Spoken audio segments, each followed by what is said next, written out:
The distress beacon had been broadcasting for 11 days before anyone acknowledged it. Not because no one heard it. The Covenant relay station at Vega's outer rim picked up the signal within the first 6 hours. The Dominion Fleet Command on Crest Home received the transcript within 12. 3 separate commercial haulers passed within range of the signal on days 4, 5, and 7. They all logged it. They all filed the appropriate documentation. They all kept moving. The ship in distress was a Vethani vessel. And in the current political climate of the Interstellar Covenant, that particular detail changed everything. The Cerethes Meridian was a research cruiser, not a warship.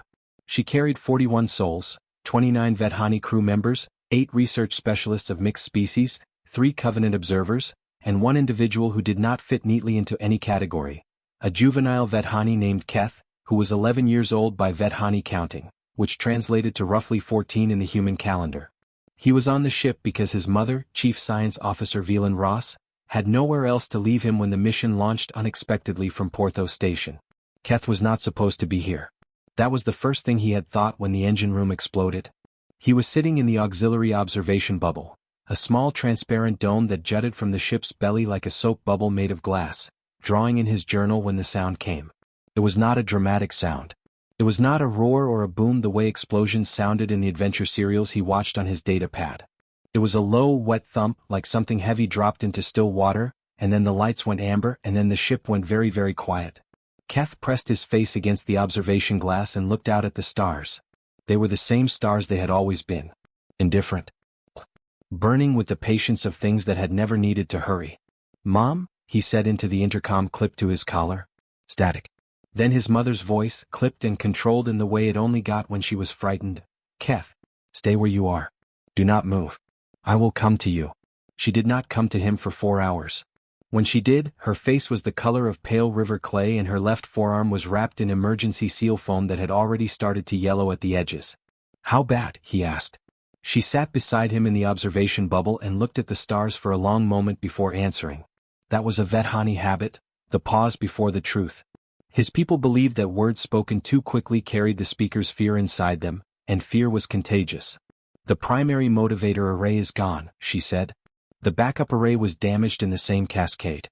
We have life support, we have communications, we have emergency power. We do not have propulsion. So we're stopped. We are stopped. In deep space." "Yes." Keth looked at his journal, still open in his lap, the drawing half finished. He had been sketching the star cluster off the port bow, a loose spray of young blue-white stars that the Vethani called the Sethera Veil. Beautiful and useless like most beautiful things. "Have you sent the distress call?" he asked. 6 hours ago. "Has anyone answered?" Another pause. Longer this time. "Not yet," his mother said. And the way she said it, the weight behind those 2 words, the careful engineering of her tone, told him that not yet was doing a great deal of work. That it was standing in for something heavier and more honest. He was 14. He understood more than she thought he did. "Because we're Vethani," he said. She put her good arm around his shoulders and pulled him close. Her body was warmer than a human's would have been. Vethani ran hot, their biology built for the cold nights of their homeworld, and he pressed into her side and watched the stars and said nothing more. Outside, the Sethera Veil burned on without them. The distress beacon pulsed into the dark. And the dark said nothing back. The Cerethes Meridian had been commissioned 8 years ago as a joint research platform, funded by the Covenant Science Bureau and the Vethani Academic Council. Her mission brief was the study of deep space gravitational anomalies, specifically the slow, strange breathing that certain dead star clusters did, the way they expanded and contracted over centuries in patterns that did not match any known physics model. The Vethani were, above almost everything else, a people of patterns. Their entire civilization had been built on the recognition of cycles: agricultural, astronomical, social, spiritual. Where other species saw chaos, the Vethani saw rhythm. Where others saw randomness, they saw a pattern not yet understood. This was both their greatest intellectual strength and, in the current political moment of the Covenant, their most exploited vulnerability. The war, though no one in the Covenant officially called it a war, they called it the governance realignment, had begun 3 years ago when the Vethani home system of Vel Sora refused to ratify the Covenant's new resource-sharing treaty. The treaty was, on its surface, reasonable. Equitable distribution of rare mineral rights across 12 systems. Fair contribution to collective defense spending. Standardized trade protocols. What it actually was, beneath the careful legal language, was a slow dismantling of Vedhani economic independence. Their home system sat atop the largest known deposit of crestite ore in the explored galaxy, a mineral essential for quantum drive manufacturing. The treaty would have given the Covenant's dominant industrial powers access to that ore at prices the Vedhani Academic Council described, in their formal rejection letter, as structurally designed to create permanent dependency. The Covenant Council called this characterization inflammatory. They suspended Vedhani voting rights pending review. The Vedhani withdrew their fleet from joint operations. 3 border skirmishes followed. 47 people died, 20 of them Vedhani, 27 of them not. Now, in the frictionless bureaucratic language of the Covenant, the Vedhani were a people under administrative review. Their ships were logged and tracked and documented. Their distress calls were received and filed and in 11 days not answered, because answering would be a political statement. And no one in the Covenant wanted to make a political statement about the Vedhani that cost them anything. On the morning of the 12th day, Keth was alone in the observation bubble again when the new signal arrived. Not a voice. Not a hail. A light. Far off, 3 million kilometers at least, maybe 4, a single white point brightened against the dark and then began to move. Not the drifting, indifferent movement of a planet or a rock. Purposeful movement. Accelerating movement. Something coming toward them. Keth stared at it for 40 seconds before he pressed the intercom button. Mom. Something's coming. The bridge scrambled. Commander Thes Oral, a thick-necked Vedhani male with 20 years of deep space experience and exactly 0 experience with what was about to happen, pulled up the sensor array and went very still. Transponder signature, said Navigation Officer RHE quietly, and then read the code aloud and then stopped. The bridge went silent. Keth had climbed up from the observation bubble and stood in the corridor doorway, too curious to stay where he'd been told. He looked at his mother, who was looking at the commander, who was looking at the display screen with an expression Keth had no word for. Human, said the commander. Why is a human warship responding to us?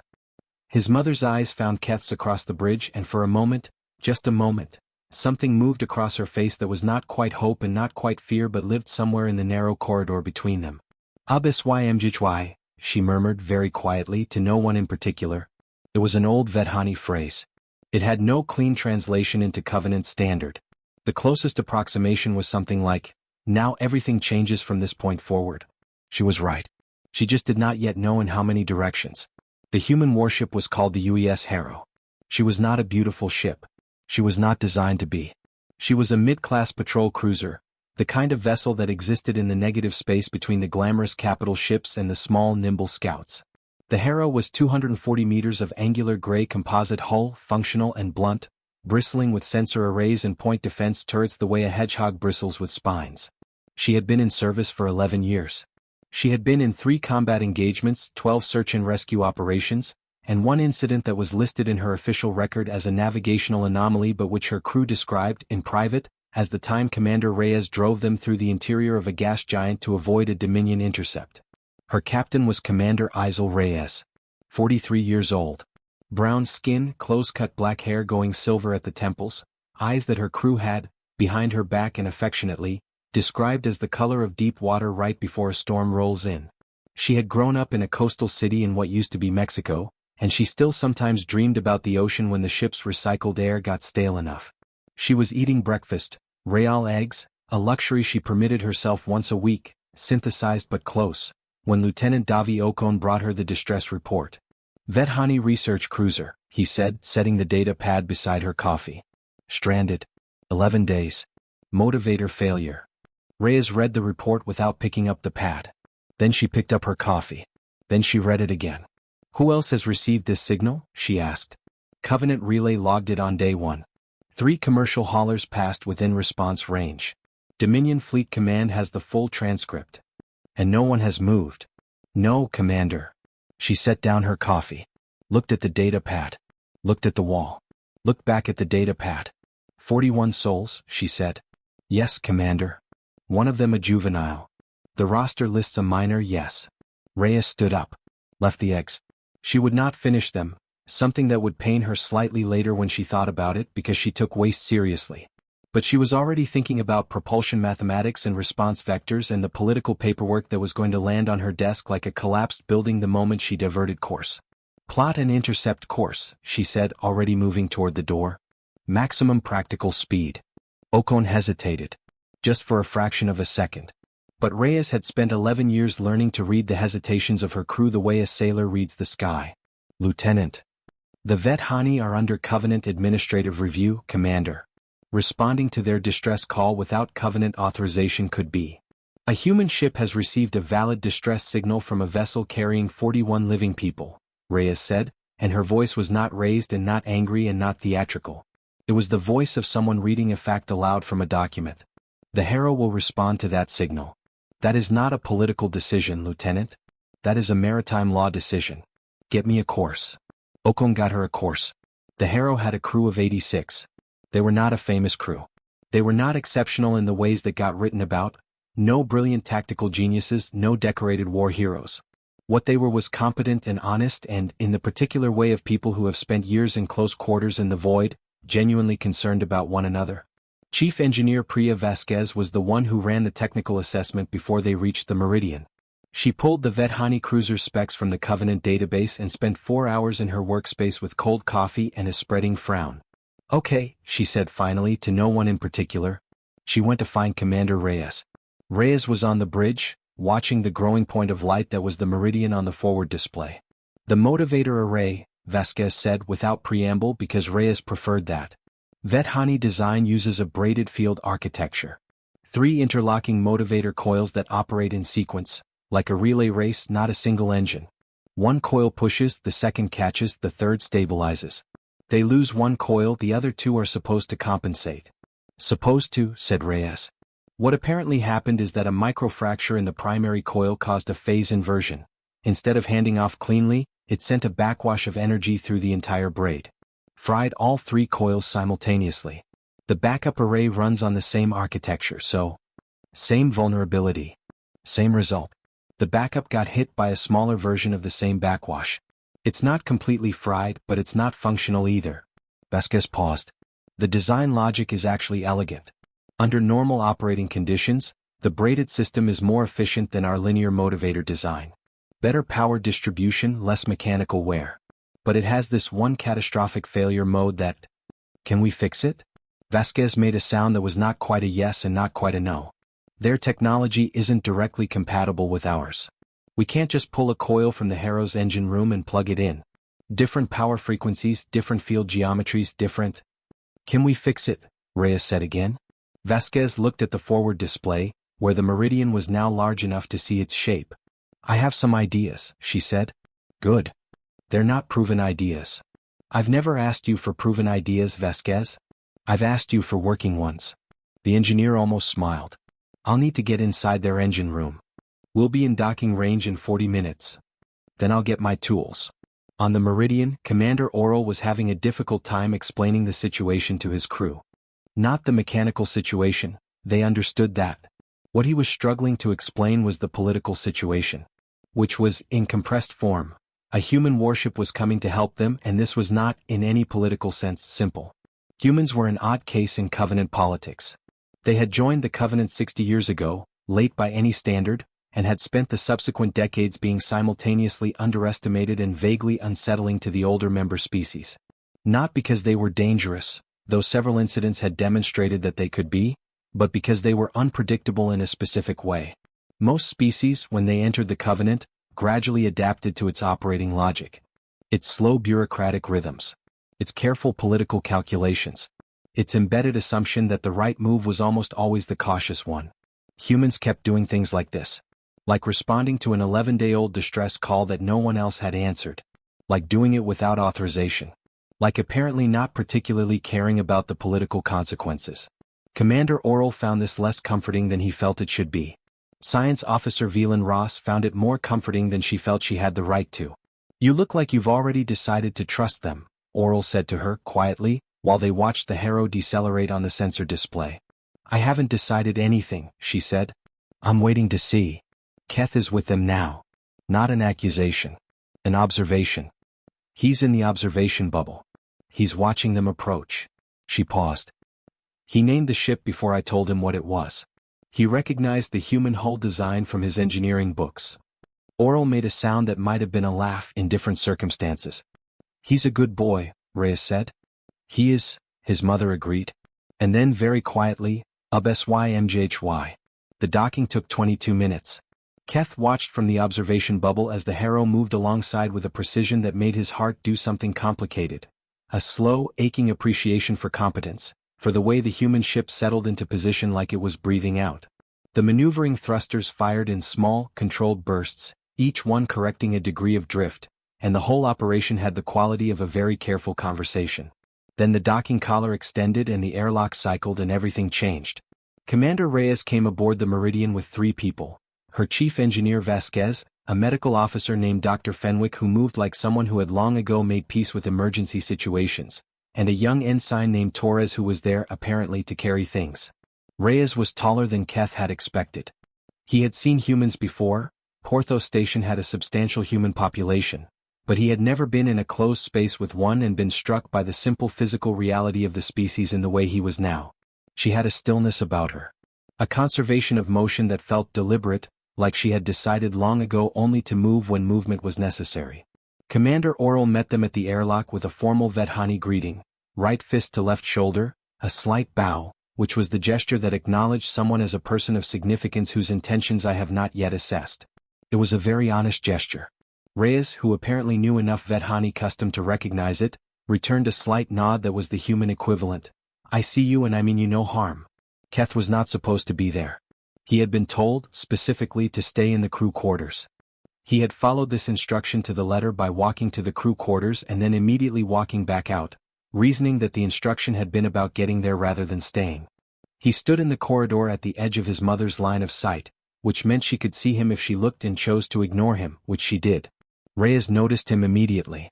Keth saw it, saw the moment her eyes found him, registered him, categorized him as not crew, young, significant somehow, and then she returned her full attention to Commander Oral without making a production of the noticing. That, Keth thought, was interesting. An adult who noticed a child without making the child feel observed. That was a skill.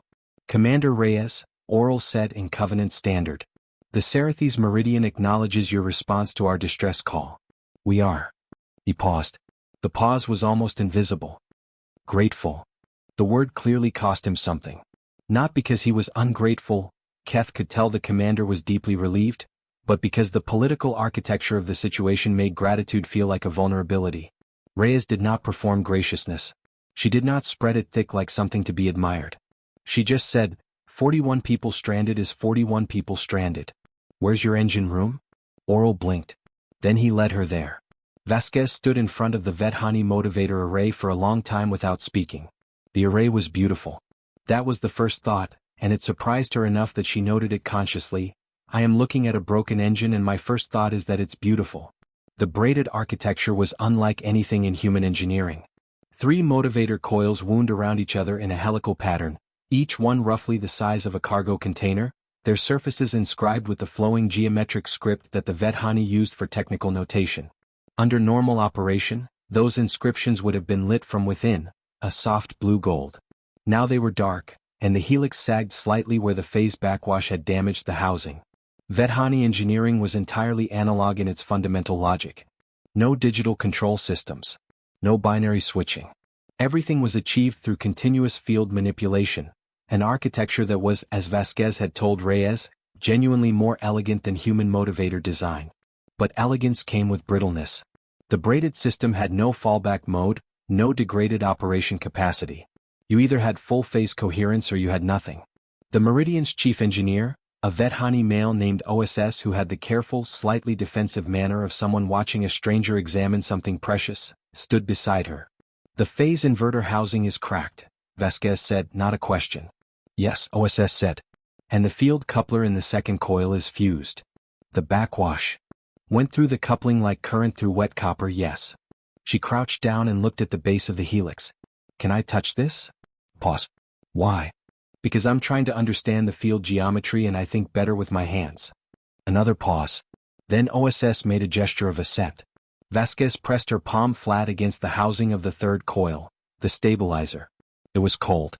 Dead cold, the kind that meant no residual charge whatsoever. She closed her eyes. She was not doing anything mystical. She was doing something she had learned as a child, taking apart salvaged electronics in her grandmother's apartment, using touch to understand shape, to feel for the logic of a thing. The cold told her the stabilizer coil had discharged completely. Which meant. She opened her eyes. The stabilizer coil is intact, she said. OSS stared at her. That is not possible. The backwash. The backwash traveled through the phase sequence. Primary to secondary to backup. It was directional. It followed the handoff chain. She stood up. The stabilizer coil is last in the sequence. The backwash exhausted itself in the coupling. That's why the coupling is fused rather than just damaged. It burned itself out, stopping the cascade. OSS said nothing for a long moment. Then, we diagnosed full array failure. You diagnosed based on the system showing zero output. Zero output from a stabilizer that discharged completely would look identical to zero output from a stabilizer that's destroyed. She paused. Has anyone actually run a structural integrity scan on that coil? The silence that followed was the specific silence of someone realizing that the answer to a question is no for a reason that felt logical at the time and now feels like an oversight. Run the scan, Vasquez said, not unkindly. Keth had followed the engineers to the engine room. He stood in the doorway, again technically not violating any instruction, since no one had said don't follow the human engineer to the engine room, and watched Vasquez work with the focused intensity of someone who did not know or care that they were being watched. She was different from what he had expected. He wasn't sure what he had expected. Something more dramatic, maybe? Adventure serial stuff. Instead, she was just a person who clearly found broken things interesting, who crouched on the floor of his ship's engine room and pressed her hand against the motivator housing like she was listening to it.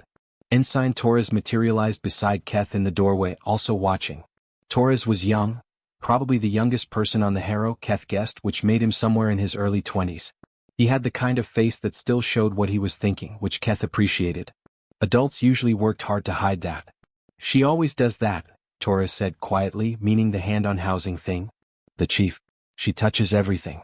Drives the diagnostic techs insane. Why does she do it? Keth asked. Torres considered. She says machines have logic and logic has shape and shape is physical.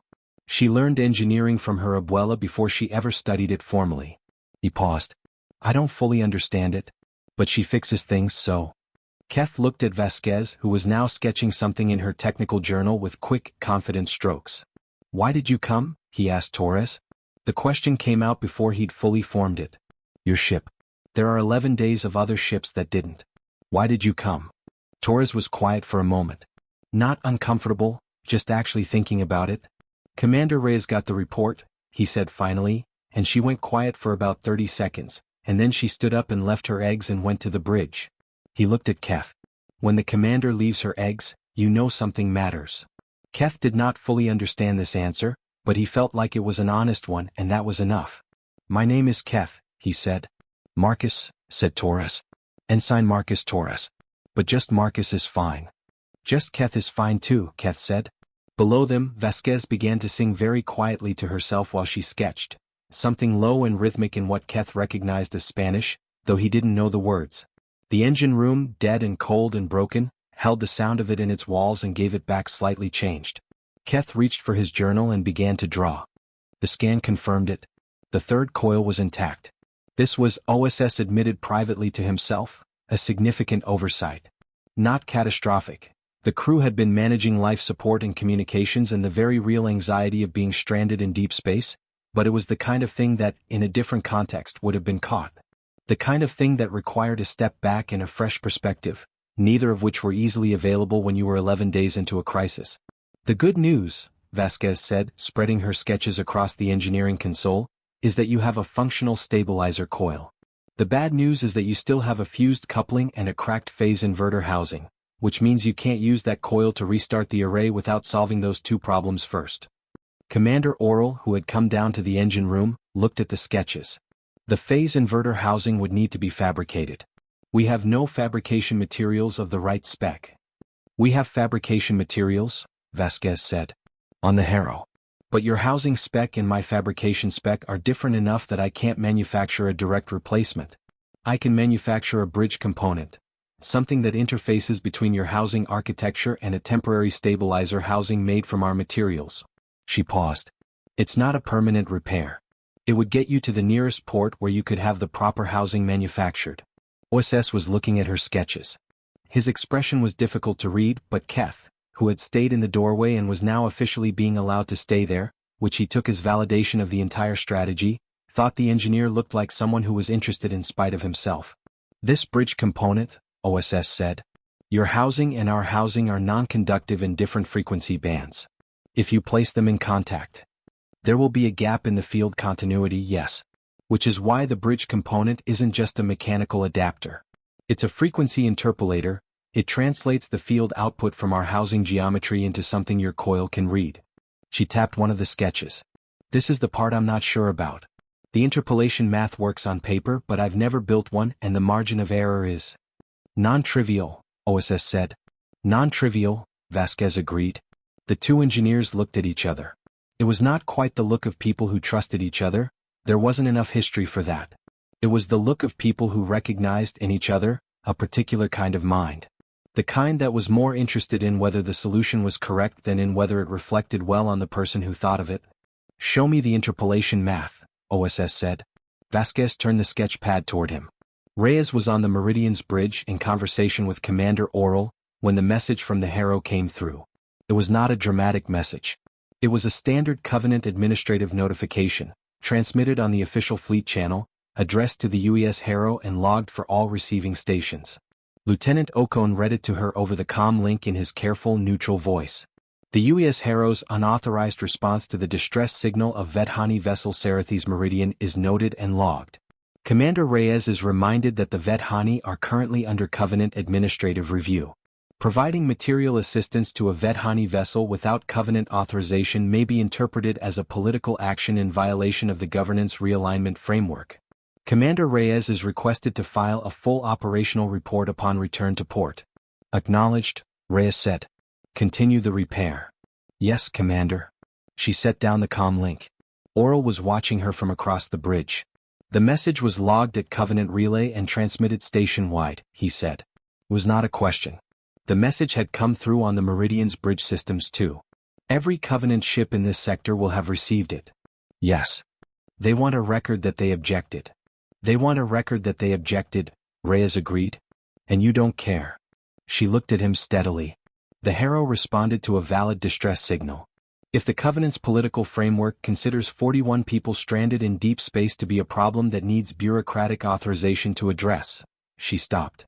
I'll file the report. Oral was quiet for a long moment. The bridge crew of the Meridian, those who were on shift, tending to the life support systems and the communication arrays that were still functioning, were very carefully not appearing to listen. Commander Reyes, Oral said slowly as if he were considering each word individually, I want to be transparent with you about something. Please. When we received the signal that you were approaching, my first thought was not gratitude. He looked at her steadily. My first thought was that a human warship responding to a Vethani distress call without authorization during the governance realignment, that this could be a political maneuver. That there might be a reason your government would benefit from being seen to help us. That this might be a performance, Reyes said. Yes. Silence. Is it? Oral asked. Reyes thought about it. Actually thought about it, didn't give him the quick, comfortable answer. She considered whether her government had known about the distress call and whether they might have expected or hoped she would respond to it and whether that expectation might have factored, in some buried political calculation, into not ordering her elsewhere. She did not know the answers to those questions. She was a ship's commander, not a policy analyst. She knew her own reasons, but she was honest enough to acknowledge that reasons could be nested inside other reasons without the person acting being fully aware. I don't know what my government is thinking, she said finally. I know what I'm thinking. 41 people. 11 days. One of them a kid. She paused. That's enough for me. Whether it's also something else. She spread her hands slightly, a gesture of genuine uncertainty. I can't tell you it's not. Oral looked at her for a long moment. Then he made a small, deliberate motion, a gesture Keth would have recognized as the Vethani sign for I see the thing behind the thing, and I acknowledge it. That is the most honest answer I have received from a Covenant officer in 3 years, he said quietly. Vasquez and OSS worked through what passed for night on the Meridian, the ship's lights cycling to low amber at the 18th hour mark, the crew retreating to sleeping quarters and shifts, the hum of the life support system providing the ship's only reliable heartbeat. They worked by the light of two portable lamp units, spreading tools and components across the engine room floor like a map being made in real time. Keth slept for 4 hours and then came back. He found Marcus Torres sitting in the corridor outside the engine room, doing nothing. Just sitting back against the wall, arms resting on his knees, eyes half open. Like someone who was content to exist in a space without needing to do anything in it. Keth sat down beside him. "Don't you sleep?" Keth asked. "I did," Torres said. 4 hours. That's what I take. That's not enough. It's what I take. They sat together in the amber-lit corridor, listening to the muffled sounds of tools and conversation from the engine room, and the quieter sound of the ship around them doing the minimum work of keeping 41 people alive. "Are you afraid?" Keth asked. Torres considered. "Of what specifically?" "Any of it. Being out here. The repair not working. The Covenant's message." "The Covenant message doesn't scare me," Torres said. "That's Commander Reyes's problem, and she seems approximately unbothered by it, so." He paused. "The repair." He tilted his head toward the engine room. "You've heard Chief Vasquez work. Does she sound like someone doing something she's afraid won't work?" Keth listened. From inside the engine room came the sound of Vasquez explaining something to OSS in rapid, enthusiastic Covenant standard, her voice carrying the particular rhythm of someone who was excited by the problem rather than oppressed by it. "No," Keth said. "There you go. What about the first thing? Being out here?" Torres was quiet for longer this time. "Sometimes," he said. "Not tonight specifically. But sometimes you look out at it and the scale of it does something to you. Like," he searched for words. "You know the feeling when you look at something so large that your eyes can't really hold it? A mountain range or the ocean. Your brain is technically receiving the information, but there's a part of it that keeps trying to make it smaller than it is." Keth knew that feeling. He had named it in his journal 3 years ago, "The Thought That Folds."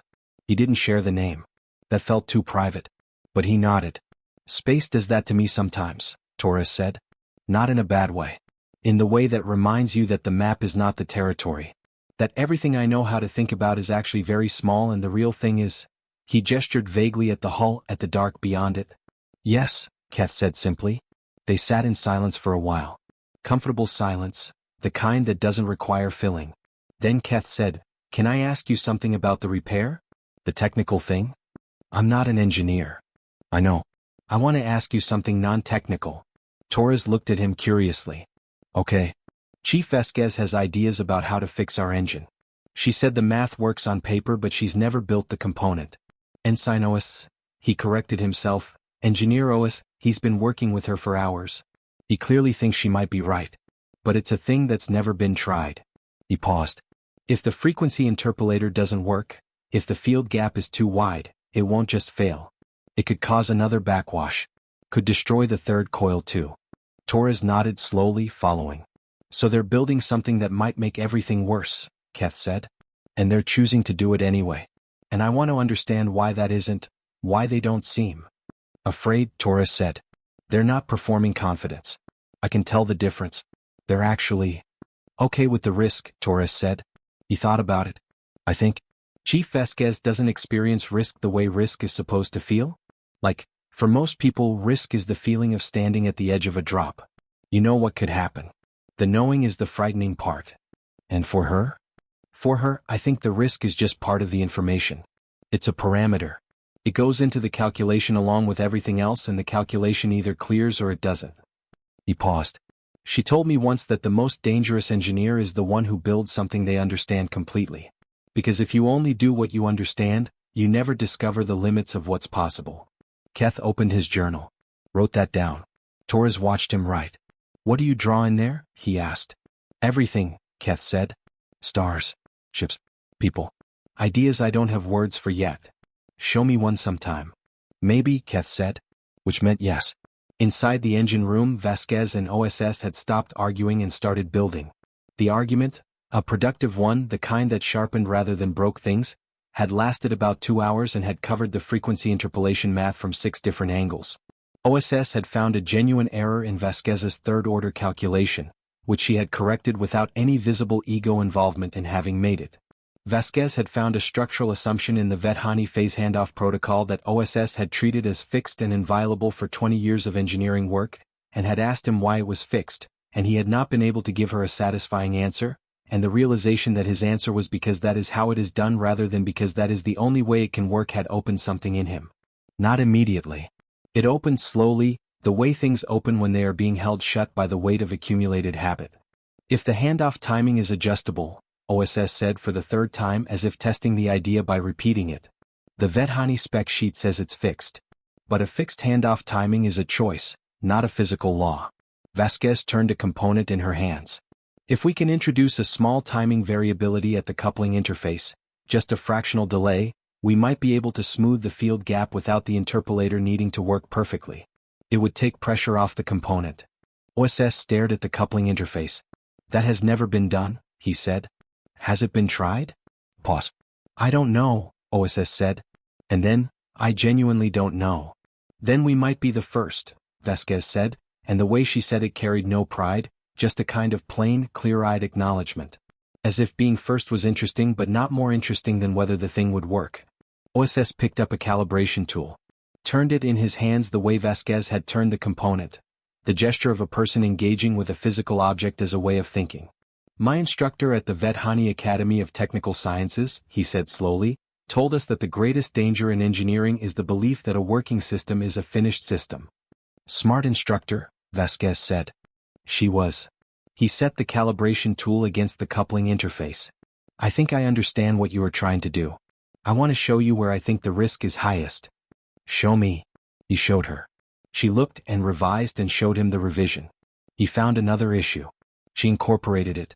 It was the kind of collaboration that has no good word in most languages, not agreement, not compromise, not synthesis. Something more like two different instruments playing separate lines that happened to fit together into something neither could have produced alone. Outside, in the amber-lit corridor, Keth was drawing.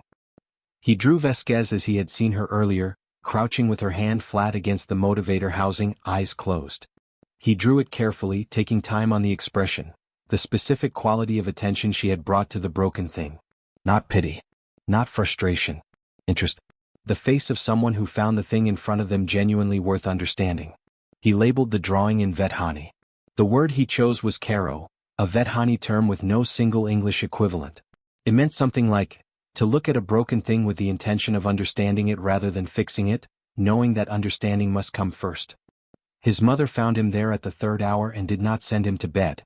She sat against the wall beside him and looked at the drawing and put her arm around him, and they listened together to the sounds of the two engineers working inside. The frequency interpolator was built by the 14th hour. It was not beautiful.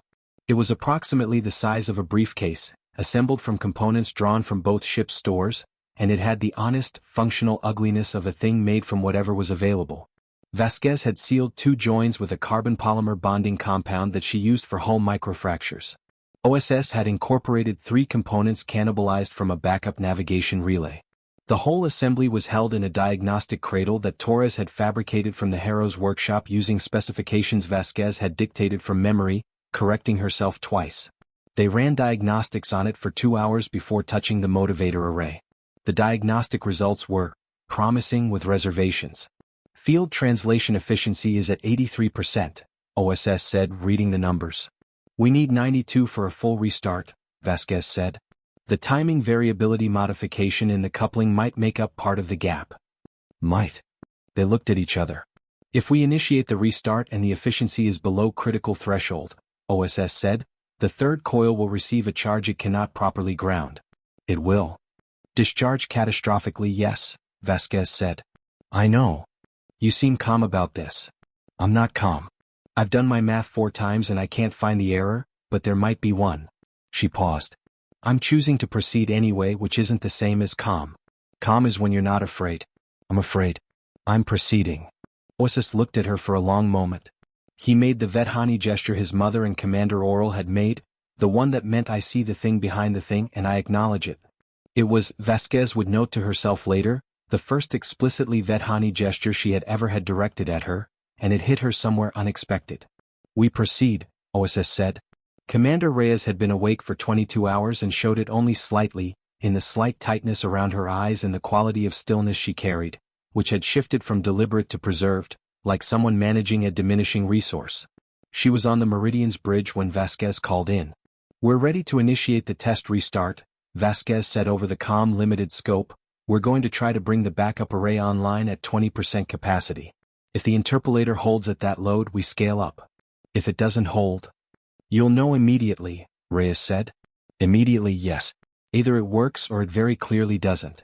Understood. Proceed when ready, Chief. Pause. Then, Commander, I want to say something. Reyes waited. When we plotted course for this ship, I was doing the motivator specs math and I genuinely thought we might not be able to help. The incompatibility between the systems is real and significant. If OSS hadn't been the engineer he is, if we hadn't been able to work together on the coupling modification, we wouldn't have a viable solution right now. Another pause. I'm saying this because I want you to know that what's about to happen isn't just us helping them. It's something that required both of us. I don't know if that matters. It matters, Reyes said. Okay. A breath. Initiating in 30 seconds.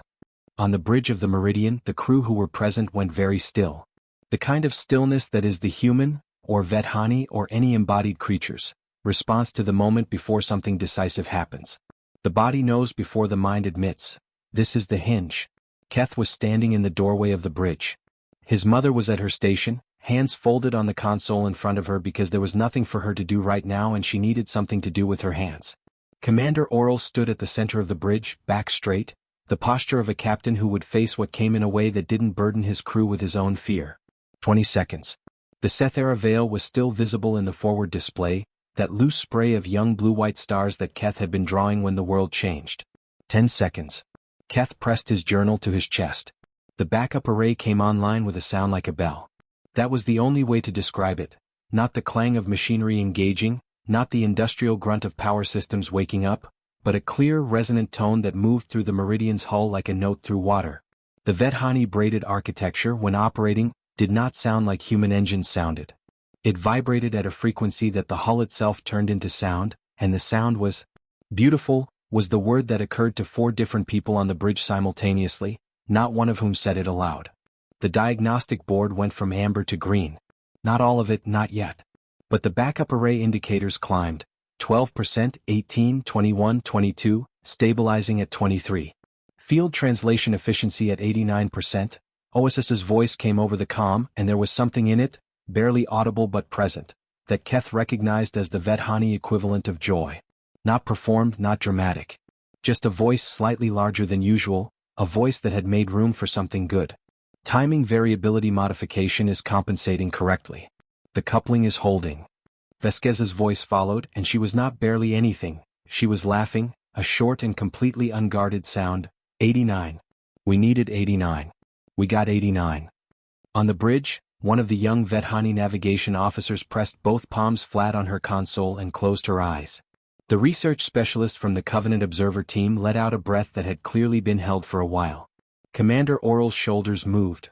A minute shift, nearly invisible, the tension in them releasing like a mechanism disengaging. Velan Ross, Chief Science Officer, mother of one, turned from her console to find her son in the doorway and crossed the bridge in 4 steps and put her arms around him and held on. Keth held on back.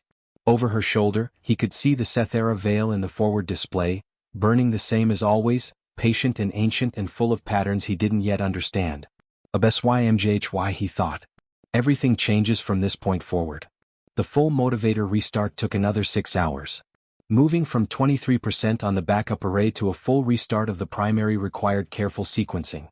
Each step building on the last, the interpolator and the coupling modification working in concert to bridge the gap between the 2 engineering architectures. Vasquez and OSS took turns monitoring the array in 4-hour shifts, sleeping in relay on cots Torres brought down from the Harrow's crew quarters. At some point during this period, Torres and Keth took over the documentation. This had not been planned. It emerged because Torres had been logging operational notes for Vasquez on his data pad and Keth had been watching, and at a certain point Keth had said, "Your notation system is less efficient than it could be," in the tone of someone who had spent a long time with Vethani technical notation and found Covenant standard technical shorthand somewhat barbaric by comparison. Torres had looked at his pad and said, "Okay, show me a better one," and Keth had taken the pad and done so, and after that they had been doing the documentation together. They worked in opposite corners of the engine room so they weren't in the way, cross-referencing readings and comparing notation systems and, in the space between, talking. "Do you want to be an engineer?" Torres asked, watching Keth render a particularly complicated field geometry diagram with the kind of precision that took most adults years to develop. I don't know yet, Keth said. I want to understand things. Engineering is part of that. So is my mother's work. So is, he paused looking for words. Pattern recognition. The thing underneath things. He glanced at Torres. Do you know what you want to do? I'm doing it, Torres said, surprised by his own certainty when he said it. Being an ensign? Being on a ship. Being in this? He gestured at the walls, the darkness implied beyond them. Being the kind of person who goes out here. He paused. I grew up in a city. Really dense, really loud, everything close together. And I always had this feeling like I was too large for the space I was in. Not physically. Just. The opposite of the folding thought, Keth said. Torres looked at him. You describe the thing space does sometimes, Keth said. The thing that makes you feel too small. You're describing the other side of that. Yeah, Torres said slowly. Yeah, exactly. Too large for the spaces available. He looked up at the ceiling, the hull beyond it. Out here you don't feel large or small. You just feel. Proportionate, Keth said. Torres pointed at him. Yes, that. Commander Reyes had returned to the Harrow for the middle hours of the repair cycle to handle the operational administration that didn't pause for anything. Crew schedules, supply logs, and the report that the Covenant had requested. She sat in her cabin and wrote the report honestly. She described receiving the distress signal. She described its age, 11 days, and the absence of response from any other vessel or station. She described the 41 souls and the motivator failure and the decision to plot an intercept course. She wrote, the UES Harrow responded to a valid distress signal under established maritime law protocol. The Vethani status under Covenant administrative review was noted. The decision was made that the applicable law governing response to life-threatening distress situations takes precedence over administrative review frameworks. This decision was the responsibility of the commanding officer. She paused at the last line for a moment. Then she submitted the report. Then she did something that was not part of the official report. She wrote a personal log entry, the kind she kept in a separate, unshared file, the kind she had been writing since her first day in deep space. 11 days, she wrote. I keep coming back to that. 11 days of signals going out and no one moving. Not because they didn't hear. Because hearing became a political calculation. There is a kind of blindness that is specifically produced by systems. Not individual cruelty. Most of the people who received that signal and kept moving were probably not cruel people. The blindness is a feature of how the system distributes responsibility. If you are one of 30 potential responders and responding has a cost and the cost is political, and the responsibility is distributed across all 30 of you, then your share of the responsibility is small enough to be rationalized. You file the log, you keep moving, you are one of 30 people making the same small decision. But on the other side of those 30 small decisions are 41 people in a dead ship. I don't think I'm a hero. I don't think I did something exceptional. I think I did the thing that the law and basic human decency require, and the fact that it needed to be noted and justified and will result in an administrative review is the problem, not the solution. The kid draws. His name is Keth. He has his mother's eyes and a habit of asking questions that sound simple and aren't. HFY HFY. From this point forward, everything changes. I don't know what it changes into. But I know the before and the after are different. She closed the file. Outside her cabin window, the Meridian hung in space against the Seth-era veil, and the first faint light of the restarting motivator array was beginning to glow in her engine ports. A soft blue gold, like something coming back to life. On the 18th hour of the joint operation, with the Meridian's primary array at 40% and climbing steadily, Commander Oral came to find Reyes where she was sitting in the Meridian's small common room with a cup of something hot. He sat across from her. For a moment neither of them spoke. The Vethani habit of the deliberate pause before words, which Oral practiced more consistently than almost anyone on his crew, extended the silence in a way that felt considered rather than awkward. I owe you an explanation, he said finally. You don't owe me anything, Reyes said. I do. When we spoke on the bridge, when I asked whether this was a political performance, I was not only asking about your government. I was asking about you personally.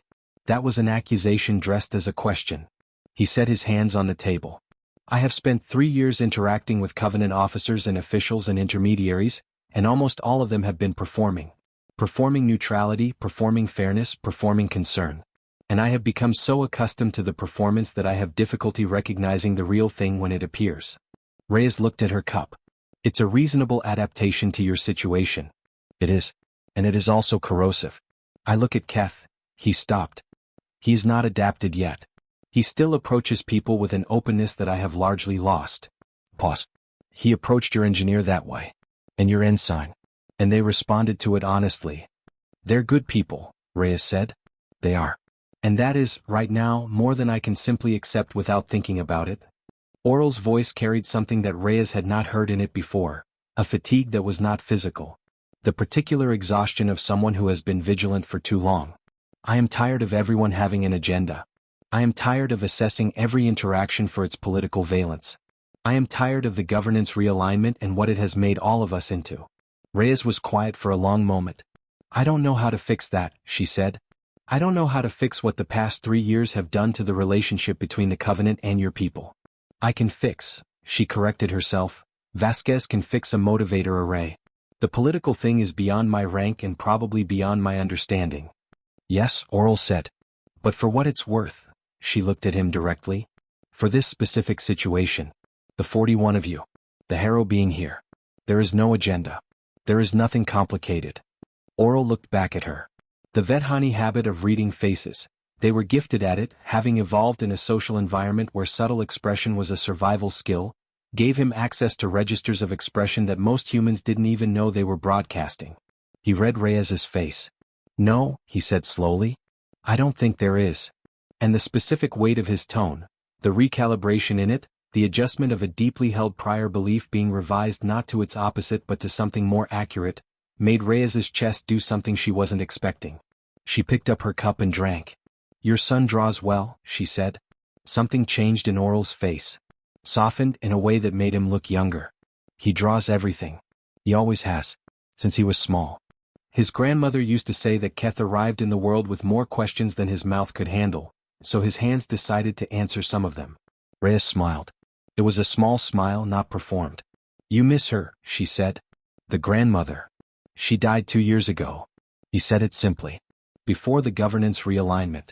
She never saw the Vethani become what we are now, a people under review. She would have had thoughts about it. A beat. Very loud thoughts. Loud grandmothers are universal, Reyes said. Oral made a sound that was definitely a laugh.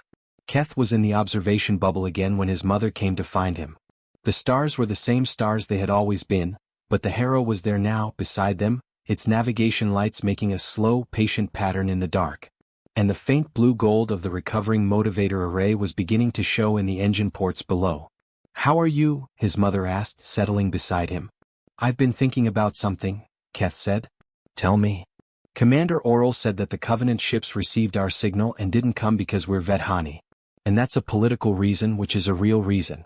But it's also, he turned his journal to a new page, didn't draw on it, just looked at the blank space. It's also a reason that has to be maintained. Kept in place. You have to keep choosing it every time. His mother waited. And Commander Reyes made a different choice. And she'll have a report to file and there might be consequences. But she made it anyway. He paused. I'm thinking about what that means. What it takes to make a choice that costs you something when the easier choice is available. His mother looked at the Harrow outside the glass. I think, she said carefully, that it requires believing that the cost of making the wrong choice is greater than the cost of making the right one. Even when the wrong choice is invisible, when no one would see it, when the log gets filed and the ship keeps moving and the responsibility is distributed across 30 vessels and no one is particularly at fault. She paused.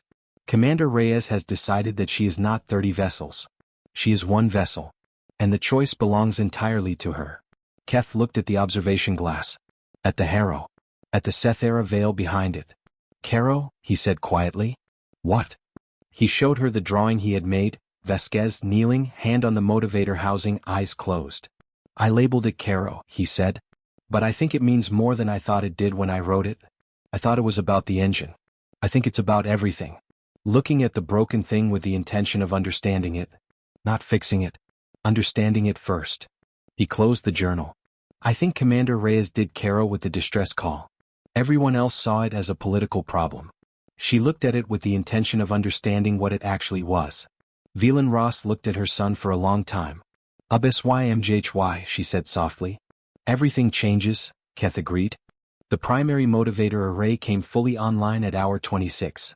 Not the dramatic, instantaneous everything works now moment of adventure serial stories. The Vethani braided architecture didn't operate that way. It came online the way a complex piece of music comes together in a rehearsal. Gradually, each element finding its relationship to the others, the whole emerging from the interactions rather than the parts. At 60%, the Meridian was making navigational calculations. At 75%, Navigator RHE ran test plots to the nearest Vethani port, Velaroth station, 14 hours at reduced speed. At 90%, Commander Oral called the full crew to stations. At 94%, with the interpolator and the coupling modification operating within acceptable parameters, OSS sent a diagnostic report to Chief Engineer Vasquez that read, in full, efficiency holding at 91.7. The modification is working. I have written up a full technical analysis. I would like to share it with you. Vasquez sent back, I would like that too. And then, because she was Vasquez, she added, also you found that third-order error in my calculation. I want to understand how you saw it. I stared at it 4 times and missed it. OSS replied, pattern recognition. The Vethani phase handoff sequence has a specific mathematical rhythm. When your calculation disrupted that rhythm, it felt wrong before I could identify why. I had to work backward from the feeling to find the error. Vasquez replied, that is the most interesting thing anyone has said to me in 6 months. The hour before separation was strange. There was no agreed protocol for this specific situation. A human warship completing an unauthorized rescue of a Vethani vessel during the governance realignment had not generated sufficient precedent for official protocol to exist. So they made it up as they went, which is what people usually do with unprecedented things. The Harrow's medical officer, Dr. Fenwick, had spent the intervening hours quietly and thoroughly assessing the Meridian's crew for injury and deferred health concerns. He had treated 4 cases of stress-induced cardiovascular elevation, 2 minor lacerations from the initial explosion, 1 case of severe dehydration in a crew member who had apparently forgotten to drink water for approximately 60 hours, and 1 case of what he diagnosed in his notes as entirely reasonable levels of traumatic stress in a juvenile, which was Keth, and for which his prescribed treatment was continued access to the activities he is already engaging in, specifically the drawing and conversation and ideally more sleep. Commander Oral formally requested that Dr. Fenwick's medical records be transmitted to the Meridian's medical database.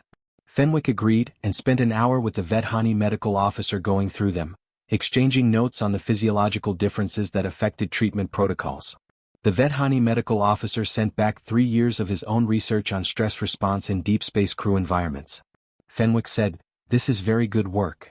The medical officer said, it has not been published in Covenant-accessible journals because of the governance realignment. Fenwick said, that is a loss for everyone. Torres and Keth had exchanged data pad contact information, which across the gap between human and Vethani communication networks was complicated enough that Torres had to ask the Harrow's communications officer for help routing it. You're maintaining contact with a Vethani national, the communications officer noted, not judgmentally, just observationally. I'm maintaining contact with someone I met, Torres said. The communications officer routed the connection. Vasquez and OSS stood in the engine room together one last time, looking at the motivator array. It ran now with the soft bell-tone resonance of a properly functioning Vethani drive system, the blue-gold inscriptions alive with field activity. The interpolator sat at the base of the array, connected and operational, a hybrid thing, made from 2 different engineering traditions, not pretty, entirely functional. The interpolator cannot run indefinitely, OSS said. The bonding compound Chief Vasquez used on the joins will degrade at approximately 800 hours under continuous operation, Vasquez said. After that, the field translation efficiency will drop. You'll have warning, the diagnostic board will start showing fluctuation before it becomes critical. She paused. You have a 14-hour run to Velaroth at reduced capacity. At the station, you can have the proper housing fabricated and the temporary components replaced with permanent ones. And the coupling modification? Vasquez turned to look at him. The coupling modification is yours. You understand it better than I do? You were the one who found the mathematical rhythm issue that made it work. Document it. It might be worth publishing. OSS was quiet for a moment. Then he made a gesture that Vasquez didn't know, both hands raised slightly from the sides, palms forward. Later, when she described it to Torres, he would look it up in a Vethani cultural reference database and tell her it was called Velith. A gesture made when one person acknowledges that another has changed the way they understand something. Not thanks for help received. thanks for a perspective that shifted the world slightly on its axis. Vasquez, not knowing its meaning but feeling the weight of it, nodded. Commander Reyes and Commander Oral stood at the airlock for the separation. Velaroth, Reyes said. 14 hours. Full crew check-in at arrival. Agreed. Oral paused. We will file a full incident report with the Covenant detailing the circumstances of the rescue and the conduct of the Harrow's crew. He paused again. It may not help with the administrative review, but it will be on record. That's not why I came, Reyes said. I know, Oral said. That is why it will be on record. They did not shake hands. The gap between their respective cultures' physical greeting protocols was too complicated for the moment. Instead, Oral performed the formal Vethani gesture of farewell, right hand to the left side of the chest held. It was the gesture that acknowledged someone as a person whose existence has changed the shape of things. Reyes put her right fist to her left shoulder. The meeting gesture from earlier, the one that said person of significance whose intentions I have not yet assessed. She had held on to it deliberately. Now she changed it. She opened her right hand, palm forward. The human acknowledgement of an encounter completed in good faith. Oral saw the distinction. He understood it. Safe passage, Commander Reyes, he said. Safe passage, Commander Oral, she said. The airlock cycled. The docking collar retracted. The two ships separated with the careful, deliberate patience of bodies that have been in close proximity and are now giving each other space. Keth watched from the observation bubble. The Harrow moved away, slowly, its navigation lights making their patient pattern against the dark. Keth watched until it was a point of light, and then a point among points, and then, because the meridian was moving now, finally moving, the braided motivator array singing its bell-tone song through the hull, until it was indistinguishable from the stars. He opened his journal. He drew the Harrow from memory, not from the outside the way he had drawn it when it was approaching, but from inside, from the observation bubble's perspective, looking out at it. The hull, the angles, the navigation lights. The dark around it, and the Sethera veil behind it, and the faint impression of stars so distant they were suggestions rather than things. He wrote a word beneath the drawing. Not Caro. Not a SYMJHY. A new word. One he was inventing as he wrote it, which was a Vethani tradition for things that had no existing name. Selhari. The word for the feeling of watching someone leave whom you have only just begun to understand, knowing the understanding will continue in their absence. Velaroth Station was the largest Vethani-operated installation in the outer systems. A turning, torus-shaped structure with docking capacity for 300 vessels, built in the Great Expansion era before the governance realignment had changed what expansion meant for the Vethani. It still turned. It still held 300 berths.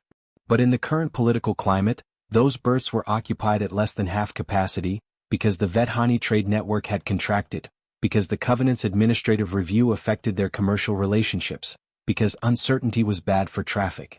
The Meridian arrived 14 hours and 11 minutes after separation from the Harrow, exactly within the predicted range. The interpolator had held. The coupling modification had held. The bell tone of the motivator array had been continuous and clear throughout the approach.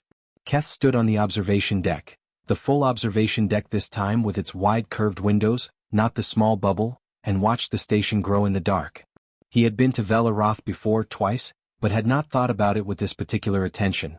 The effort it represented, the engineering and the resources and the generations of Vethani who had decided this was worth doing and done it.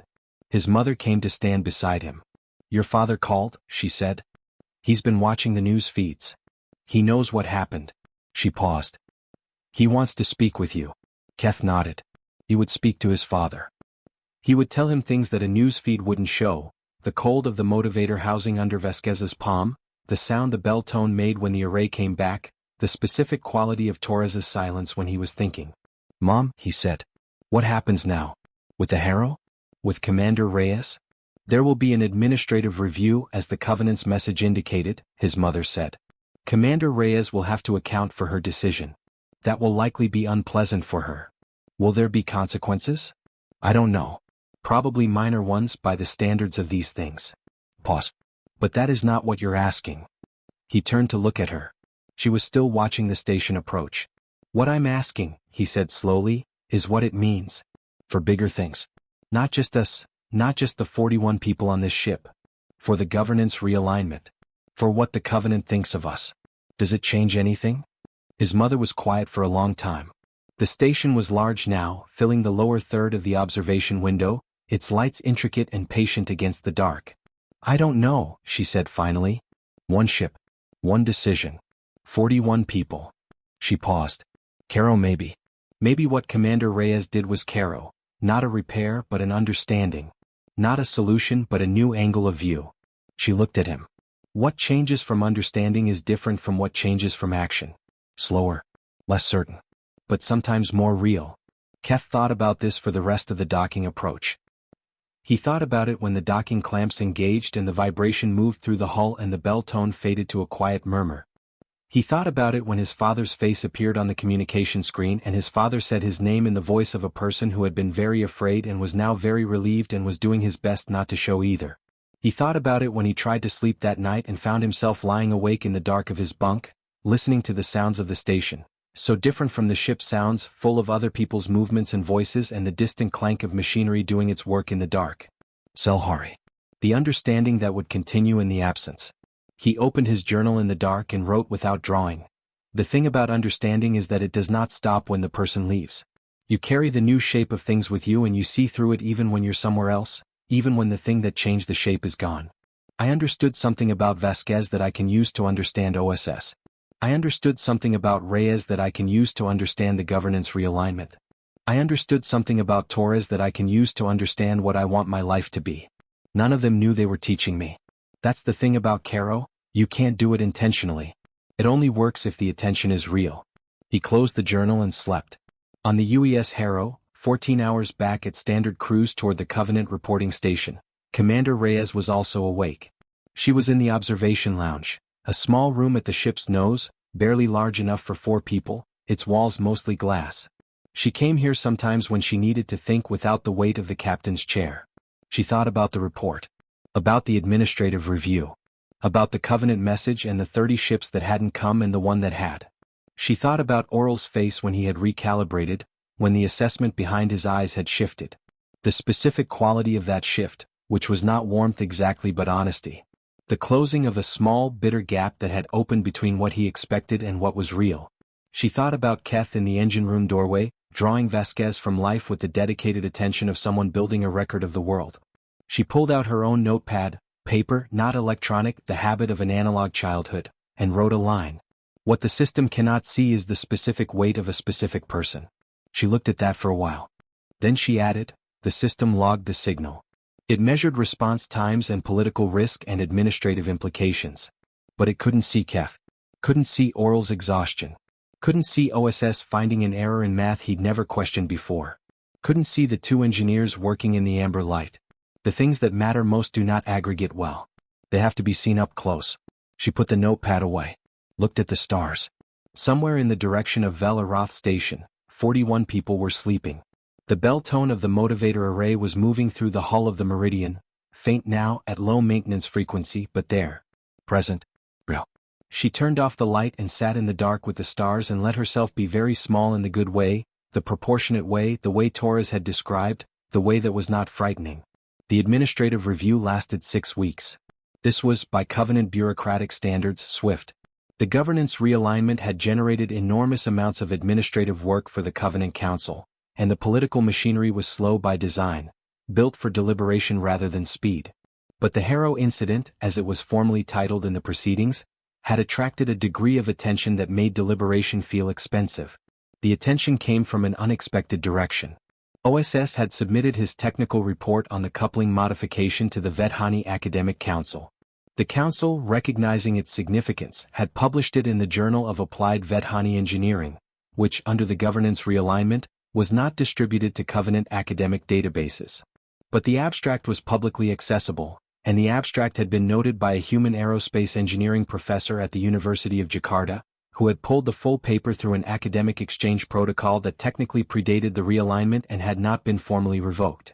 The professor had then published a commentary in the open-access journal Deep Space Engineering Quarterly calling the coupling modification and the frequency interpolator concept the most significant cross-species engineering collaboration since the development of the quantum drive translation protocols in 2187.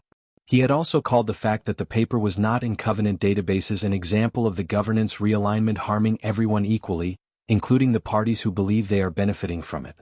The commentary had been republished in 14 subsequent journals and 12 news analysis platforms.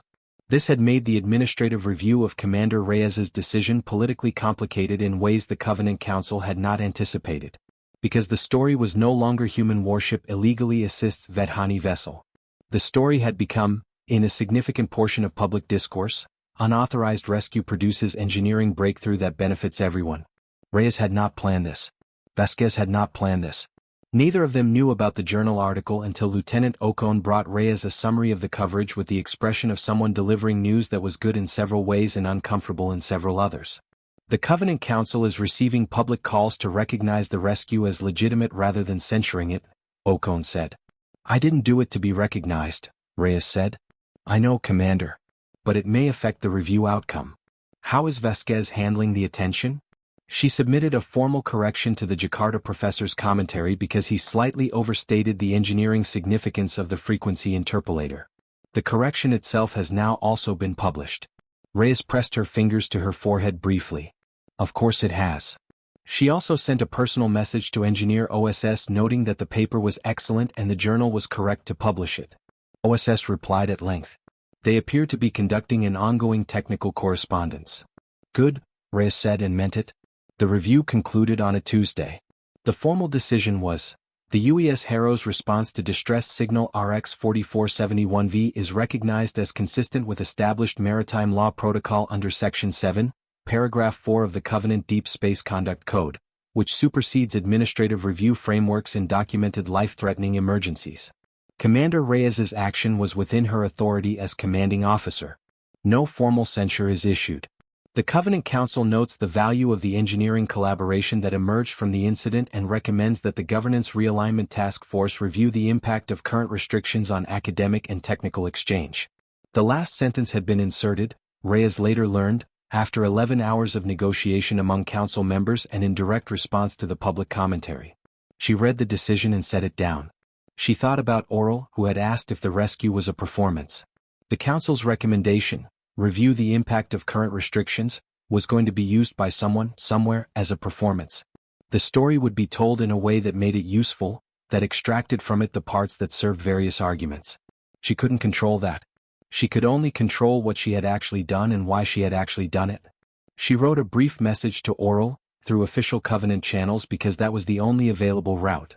The review concluded favorably. I hope the Meridian and her crew are well. I hope Keth has been drawing. The response came 3 days later, which was the communication delay of the current political situation. Messages to Vedhani destinations were being routed through additional bureaucratic checkpoints. The Meridian is fully operational. The coupling modification has been made permanent by the engineers at Velaroth Station. Keth has been drawing. He has started a new journal. He says he wants to name it after a concept from a conversation he had with your ensign Torres, but he hasn't settled on the right word yet. The Academic Council has received multiple requests to restore access to the Journal of Applied Vedhani Engineering through Covenant databases. I do not know if this will happen. But it is being asked. I find myself thinking about what you said, that the political thing is beyond your rank and probably beyond your understanding. I have been thinking about the word beyond, and whether it is the right word. Perhaps beside is more accurate. The political thing is not beyond you or above you. It is beside you. You operate beside it. What you did, what your crew did, was not political. And yet it has become part of the political not because it wanted to be but because it had weight. Real things have weight. And weight eventually shifts things. HFY HFY Commander Reyes. Reyes read the message twice. Then she went back to work.